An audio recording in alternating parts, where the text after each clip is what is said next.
வணக்கம் மக்களே. போன விலாகோட செகண்ட் பார்ட் தான் இந்த வீடியோவில் நீங்கள் பார்க்க போகிறீங்க.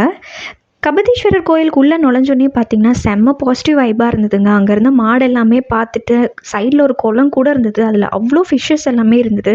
அது எல்லாமே பார்க்குறதுக்கு ரொம்ப ரொம்ப அழகாக இருந்தது. நிறைய பேர் பொரியெல்லாம் கூட போட்டுட்டு இருந்தாங்க. உள்ளே நுழைஞ்சோன்னே பார்த்தீங்கன்னா ஒரு பெரிய மாமரம் இருந்ததுங்க. சொல்லப்போனால் அதை என்னால் கேப்சர் கூட பண்ண முடியல, அவ்வளோ அழகாக இருந்தது. அப்புறம் கொஞ்சம் உள்ளே போனோன்னா நிறைய தூண் எல்லாமே பார்த்திங்கன்னா மைன்யூட்டாக செதுக்கியிருந்தாங்க. அது பார்க்கவே அவ்வளோ அழகாக இருந்தது. அண்ட் ஃப்ரண்ட்டில் இருந்து கோயில் சந்நிதிக்குள்ளே போகிறது பார்த்திங்கன்னா அவ்வளோ தூண் இடையில நாங்கள் பார்த்தோம். எல்லாமே மைன்யூட்டாக செதுக்கியிருந்தாங்க.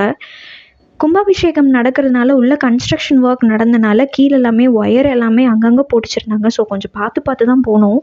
இந்த விநாயகர் பார்த்திங்கன்னா கடல் நுரையிலேயே செஞ்சுருந்தது அங்கே ஹிஸ்ட்ரி போட்டிருந்தாங்க. எங்களுக்கு ரொம்ப வியப்பாக இருந்தது. கொஞ்ச நேரம் அந்த குளத்துல உட்காந்துட்டு கொஞ்ச நேரம் பேசிட்டு அது எல்லாமே வேடிக்கை பார்த்துட்டு நாங்கள் அங்கேருந்து கிளம்பிட்டோம். மாடை தொட்டு பார்க்க பயமாக இருந்தாலும் ரொம்ப ஆசையாகவும் இருந்ததுங்க. அது எல்லாமே தொட்டு பார்த்துட்டு கொஞ்சம் மழை வர மாதிரி இருக்குதுன்னு சொல்லிட்டு நாங்கள் அங்கேருந்து கிளம்பிட்டோம். போகிற வழியில் பார்த்திங்கன்னா ரயில்வே கேட் ஆல்சோ க்ளோஸ் பண்ணிட்டாங்க. ஒரு 5 to 10 minutes அங்கே வெயிட் பண்ணிவிட்டு நாங்கள் அங்கேருந்து கிளம்பிட்டோம். அண்ட் போகிற வழியில் பார்த்திங்கன்னா மழையும் ஸ்டார்ட் ஆகிடுச்சு. கிட்ட போக போக பார்த்திங்கன்னா இன்னுமே ரொம்ப ஹெவியாக ரெயின் வர ஆரம்பிச்சிருச்சு. ஸோ கொஞ்சம் நேரம் அப்படியே பேசிட்டு பாட்டு கேட்டுட்டு எல்லாமே போகிற வழி எல்லாமே ரொம்ப ரொம்ப அழகாக இருந்ததுங்க. கும்பகோணம்லேருந்து தஞ்சாவூர் போகிறதுக்கு. ஸோ வீட்டுக்கும் ஃபைனலி வந்தாச்சு. ஸோ நெக்ஸ்ட் வீடியோவில் பார்க்கலாம். பை.